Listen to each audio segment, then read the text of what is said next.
গয়ান তিষ্ঠ গয়ান তিষ্ঠ গয়ান তিষ্ঠ পিতামাতা স্বর্গং গচ্ছ বিষ্ণুলোকং গচ্ছ বিষ্ণুলোকং গচ্ছ হাতে তোলো পিণ্ড বাতাস করে দাও।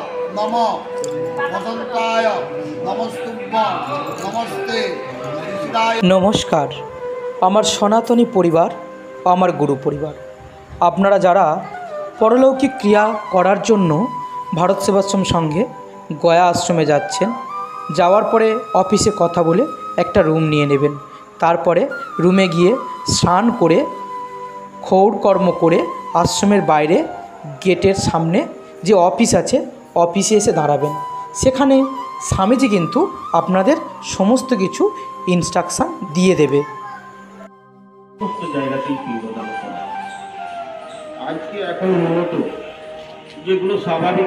আপনারা ফল্গু নদীর তীরে গিয়েও ক্ষৌরকর্ম করতে পারেন, তবে আশ্রমের কাছ থেকে করে নিলে কিন্তু আপনাদের খরচটা অনেক কম হবে।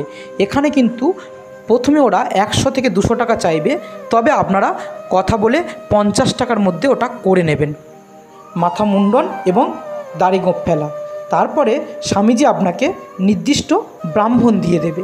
সেই ব্রাহ্মণ মহাশয়ের সাথে আপনারা টোটোয় করে চলে যাবেন ফল্গু নদীর তীরে। টোটোতে মাথা পিছু 80 টাকা করে ভাড়া নেবে, 40 টাকা যাবার এবং 40 টাকা আসার। আপনাদের ওখানে কাজ করতে মোটামুটি 2 থেকে আড়াই ঘন্টা লাগবে, এবং সেই যতক্ষণ আপনারা কাজ করবেন ততক্ষণ কিন্তু টোটোটি আপনাদের জন্য অপেক্ষা করবে। নর্মাল ডেথ অর্থাৎ সাধারণ মৃত্যুর ক্ষেত্রে কিন্তু 3 জায়গায় কাজ হয়। একটি হচ্ছে জনার্দন মন্দির, অপরটি আপনার ফল্গু নদীর তীর, আর হচ্ছে অক্ষয় বট। আর অন্যান্য মৃত্যুর জন্য কিন্তু অন্যান্য জায়গায় কাজ হয়, সেটি আমি পরের ভিডিওতে বলবো। তো আমরা ফল্গু নদীর নিকটস্থ জায়গায় এসে গেছি। দুপারে দেখবেন সুন্দর সুন্দর দোকান, এবং সেখানে বিভিন্ন ধরনের পুজোর সামগ্রী পাবেন এবং বিভিন্ন ধরনের উপহার সামগ্রীও আপনারা পাবেন। আপনাদের যদি মন চায় সেখান থেকে কিন্তু আপনারা কিছু কেনাকাটা করতে পারেন, কেনাকাটা করে নেবেন বাড়ির বাচ্চাদের জন্য বা বড়দের জন্য। সুলভ মূল্যে কিন্তু বিভিন্ন জিনিস এখানে পাওয়া যায়। তারপরে আপনারা আসবেন ফল্গু নদীর তীরে। এখানে এসে কিন্তু আপনারা যে কাজের যে সামগ্রী সেগুলো কিনে নেবেন। ব্রাহ্মণ মহাশয়কে আপনাদের পূর্ব হতেই টাকা দিয়ে দিতে হবে। নর্মাল ডেথের ক্ষেত্রে 350, আর অস্বাভাবিক মৃত্যুর ক্ষেত্রে 450 পণ্য সামগ্রী কেনার জন্য। এখানে আসার পরে আপনাদের কিন্তু পাণ্ডাদের দেখা পাবেন।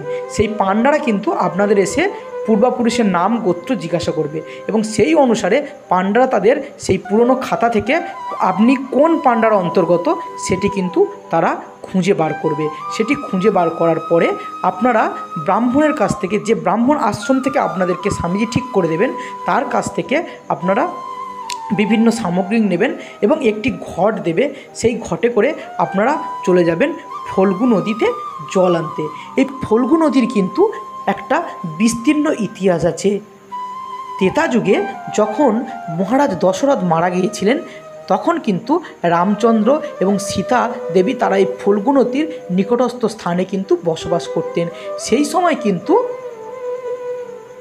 দশরথ এই ফল্গু নদীর তীরে এসে সীতার কাছে পিণ্ড চায়, এবং সেই সময় রামচন্দ্র বাইরে গেছিলেন কিছু সংগ্রহ করার জন্য, ফল আদি বিভিন্ন জিনিসপত্র। সেই সময় সীতা দেবী দশরথকে বারবার কিন্তু অপেক্ষা করতে বলেন, কিন্তু তিনি অপেক্ষা করতে রাজি হন না। তখনই তিনি বালির পিণ্ড করে এই ফল্গু নদীর তীরে তাকে দান করেন। পরবর্তীকালে রামচন্দ্র যখন এসে জিজ্ঞাসা করেন, তখন কিন্তু সীতা দেবী বলেন যে আমি মহারাজের দশরথের পিণ্ড দান করে দিয়েছি।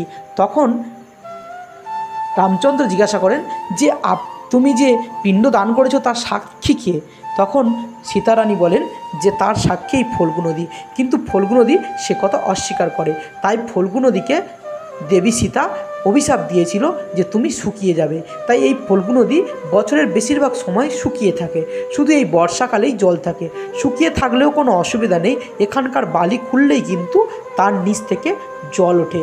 এবং মহালয়ার পরে পিতৃপক্ষের অবসানে এখানে বিশাল বড় মেলা লেগে যায়, লাখো লাখো মানুষের কিন্তু ভিড় হয়, মানুষ কিন্তু তর্পণ করে।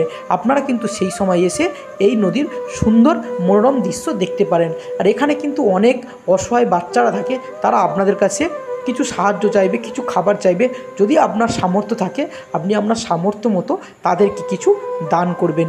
তারাও কিন্তু আপনাদেরকে জল এনে দেওয়াতে সাহায্য করবে, বা যখন পুরোপুরি বালিতে ঢাকা থাকে তখন বালি সরিয়ে আপনাদেরকে কিন্তু জল উত্তোলনে সাহায্য করবে। ওখান থেকে জল নিয়ে চলে আসবেন সরযূর ঘাটে, উপরে একটা বাঁধানো স্থান আছে, সেখানে কিন্তু ব্রাহ্মণ অর্থাৎ আশ্রম থেকে যে ব্রাহ্মণ ঠিক করে দিয়েছিল সেই ব্রাহ্মণই আপনাদেরকে পিণ্ড তৈরি করাবেন আপনাদেরকে দিয়ে, এবং তিনি সমস্ত কাজকর্ম আপনাদেরকে করাবেন। এখানে আপনাদেরকে বলে রাখি, পাণ্ডাদের কিন্তু কোনো কাজই নেই। আশ্রম থেকে যেই ব্রাহ্মণ ঠিক করে দেবেন সেই ব্রাহ্মণই কিন্তু আপনার কাজকর্ম সমস্ত কিছু করবে, কিন্তু পাণ্ডারা শুধু শুধু আপনার কাছ থেকে টাকা নেবে। তারা প্রচুর টাকার দাবি করবে, তারা আপনার কাছে 5,000, 10,000, 20,000 টাকা চাইতে পারে, কিন্তু আপনারা 100 টাকা, 50 টাকা, 200 টাকা, 300 টাকা এরকমই দেবেন, আপনার সামর্থ্য মতন আপনি দেবেন। ব্রাহ্মণ কিন্তু আপনাকে পূর্বে হইতেই সব কিছু বলে দেবে, কিন্তু ওদের সামনে কিছু বলবে না।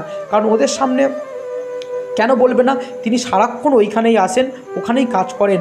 যদি ওদের সামনে আপনাদেরকে বলে দেয় তাহলে কিন্তু সমস্যা হতে পারে ব্রাহ্মণের। তাই আপনারা আপনাদের সামর্থ্য মতো দেবেন।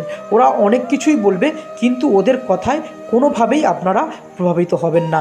এইভাবে আপনারা আস্তে আস্তে আপনার পূর্বাপুরুষ যতজনই আছে, পিতা মাতা সহ যতজনই আছে, আপনি যত খুশি পিণ্ডদান করতে পারেন।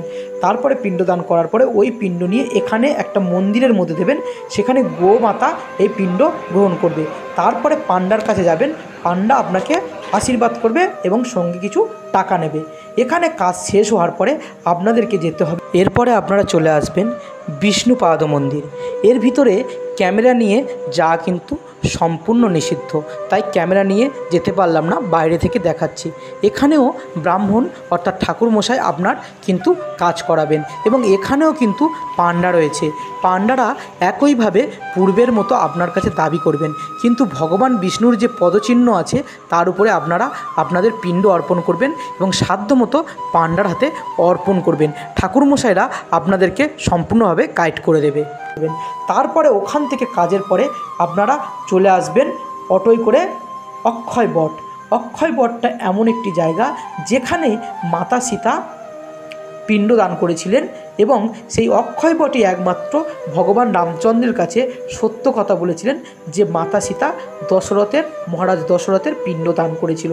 সেই কথা শুনে মাতা সীতা প্রসন্ন হয়ে এই অক্ষয় বটকে আশীর্বাদ করেছিল যে বট গাছ কোনোদিন তোমার মৃত্যু হবে না, সারা জীবন তুমি অক্ষয় থাকবে, প্রতি বছর তোমার নতুন পাতা গজাবে। এখানে কিন্তু আসার পরে বিভিন্ন নাপিতরা আসবে, আপনাদের কাছে কিছু চাইবে, তাদেরকে 10 থেকে 20 টাকা দিয়ে দেবেন, এবং পরিষ্কার করার জন্য বিভিন্ন কর্মীরা আছে, তাদেরকে 10-20 টাকা আপনার সাধ্যমতো দেবেন। তারপরে এখানে কাজ করাবে আপনাকে সেই ব্রাহ্মণ।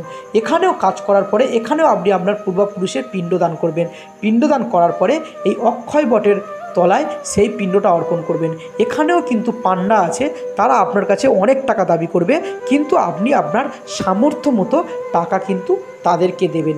এই জন্যেই আপনাদেরকে বলি আপনারা ভারত সেবাশ্রম সঙ্গে আসুন, কারণ ভারত সেবাশ্রম সঙ্গে আসলে কি হবে, এখানে কিন্তু আপনারা আপনাদের সাধ্য মতো মানে 200-500 টাকা 1000 টাকার মধ্যেই কিন্তু পিণ্ডদান করতে পারবেন।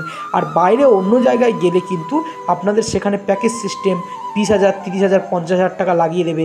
সেখানে কিন্তু একজনের কাজ করাতে এত টাকা লাগবে। আর ভারত সেবাশ্রমে আপনি যত খুশি মানুষের কাজ করতে পারেন, একজনের কাজ করতে যত খরচ, আর 1 লাখ মানুষেরও যদি আপনি কাজ করেন সেই একই খরচ। সমস্ত কাজের শেষে স্বামীজি যে ব্রাহ্মণকে ঠিক করে দিয়েছিল তাকে আপনি আপনার সাধ্যমতো দান করবেন। সে 200-500 টাকা আপনি দান করতেই পারেন। জয়গুরু, সঙ্গে থাকুন, পরের পার্ট আসছে।